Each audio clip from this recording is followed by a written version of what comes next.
नमस्कार दोस्तों, आप सभी का मेरे दिव्य दृष्टि चैनल में स्वागत है। आज मैं आप सभी के लिए सावन मास महात्म अध्याय 15 लेकर के आई हूँ।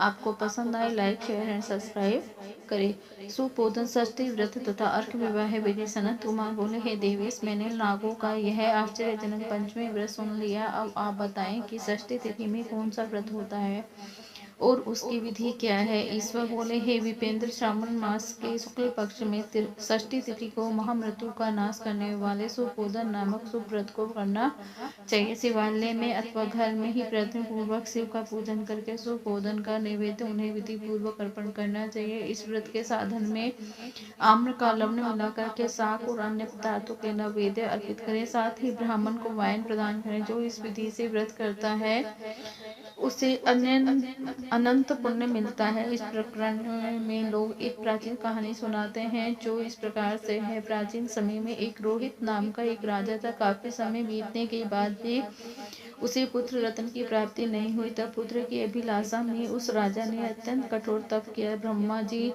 ने राजा से कहा, तुम्हारे पारबंध में पुत्र नहीं है। तब भी पुत्र की लालसा में वह राजा अपनी तपस्या से जरा भी विचलित नहीं हुआ। इसके बाद राजा तपस्या करते करते संकटग्रस्त हो गए। तब ब्रह्मा जी पुनः प्रकट हुए और कहने लगे, मैंने आपको पुत्र का वर तो दे दिया है, लेकिन आपका यह पुत्र अल्पायु होगा।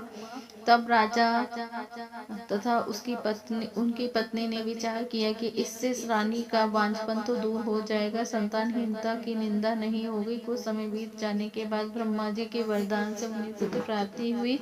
राजा ने विधि पूर्वक उसके जातकर्म आदि सभी संस्कार की दक्षिणा नाम वाली उस रानी वे राजा ने अपने पुत्र का नाम शिवदत्त रखा। उचित समय आने पर भयभीत चित्त वाले राजा ने पुत्र का यज्ञोपवीत संस्कार किया, किंतु राजा ने उसकी मृत्यु के भय से उसका विवाह नहीं किया।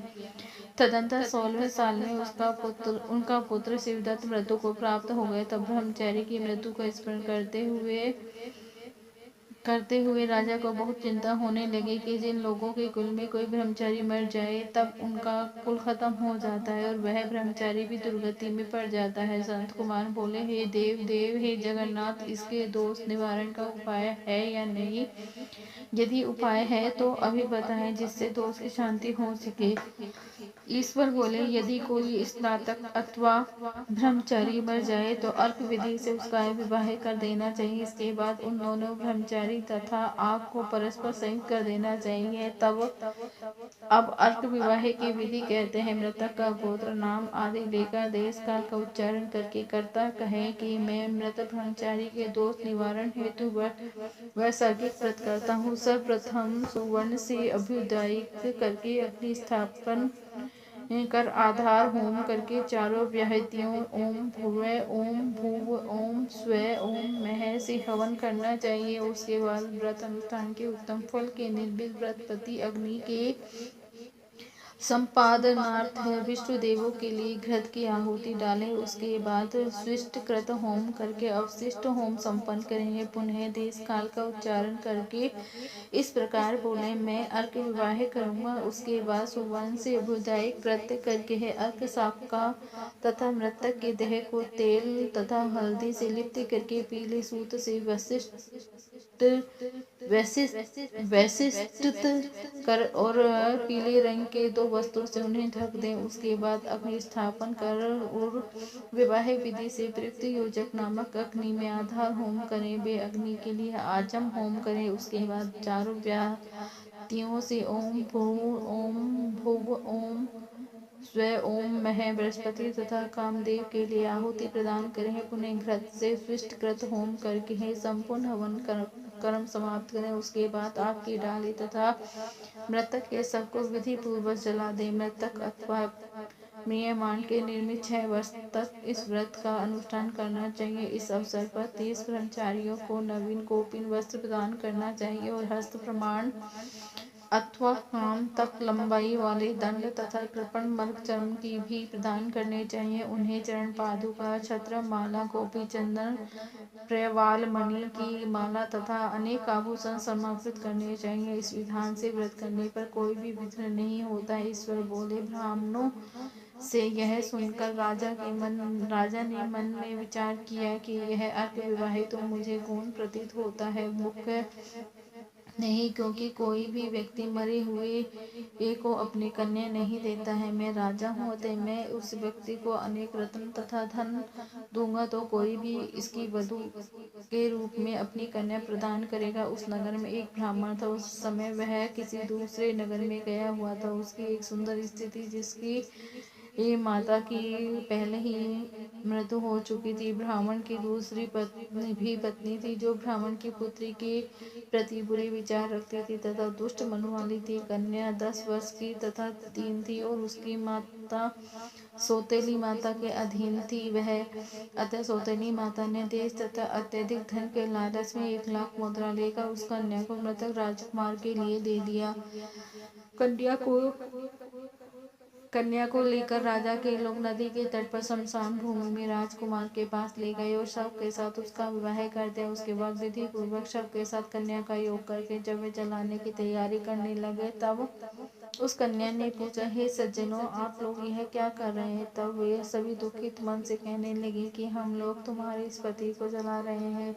इस पर भयभीत होकर बाल स्वभाव के कारण रोती हुई उस कन्या ने कहा, आप लोग मेरे पति को क्यों जला रहे हैं? मैं जलाने नहीं दूंगी। आप लोग सभी यहाँ से चले जाइए। मैं अकेली ही यहाँ बैठी रहूंगी और जब ये उठेंगे तब मैं अपने पति देव के साथ चली जाऊंगी। उसका हठ देखकर दया के कारण दीन चित्त वाले कुछ भागवती वृद्धजन कहने लगे, अहो होनहार भी क्या होता है, इसे कोई भी नहीं जान सकता है। दीनों की रक्षा करने वाले तथा कृपालु भगवान ने जाने क्या करेंगे। सोत की पुत्री का भाव रखने के कारण सौतेली माता ने इस कन्या को बेचा है। अतः संभव है कि भगवान इसके रक्षक हो जाए। अतः हम लोग इस कन्या को वे इस सब को नहीं जला सकते। इसीलिए सभी को अच्छा लगे तो हम लोगों को यहाँ से चले जाना चाहिए। परस्पर ऐसा निश्चय करके वे सब अपने नगर को चले गए। बाल स्वभाव के कारण वह यह सब क्या है इसे ना जानती हुई भय से व्याकुल वह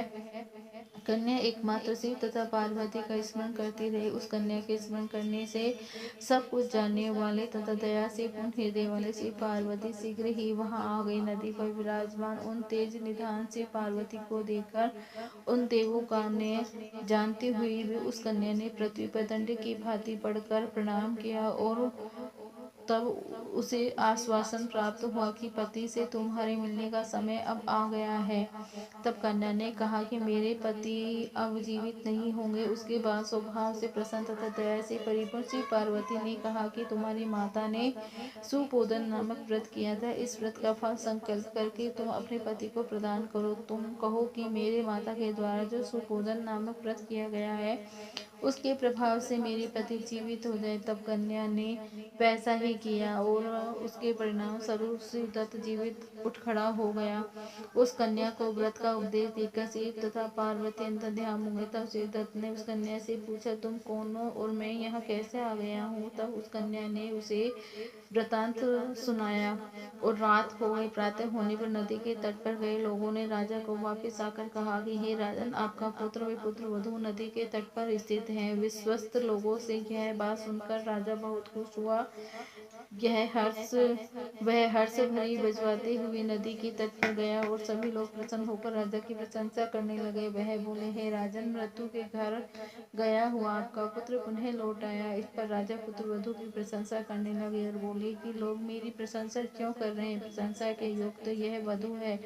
मैं तो भाग्यहीन तथा अधम हूँ। धन्य और सौभाग्यशाली तो यह पुत्र वधू है, क्योंकि इसी के पुण्य प्रभाव से मेरा पुत्र जीवित हुआ है। इस प्रकार अपने पुत्र वधू की प्रशंसा करके राजा ने दान तथा सम्मान के साथ श्रेष्ठ ब्राह्मणों का पूजन किया और गांव से बाहर ले गए मृत सब व्यक्ति के पुनः गांव में प्रवेश कराने से संबंधित शांति की विधि को ब्राह्मण के निर्देश पर विधि पूर्वक संपन्न किया। हे वत्स, इस प्रकार मैंने आपसे यह सुपोधन नामक व्रत कहा है। इसे 5 वर्ष तक करने के अनंतर उद्यापन करना चाहिए। पार्वती तथा शिव की प्रतिमा का प्रतिदिन पूजन करना चाहिए और प्रातःकाल आम के पल्लवों के साथ चरु का होम करना चाहिए। साथ ही नैवेद्य तथा वायन अर्पित करना चाहिए।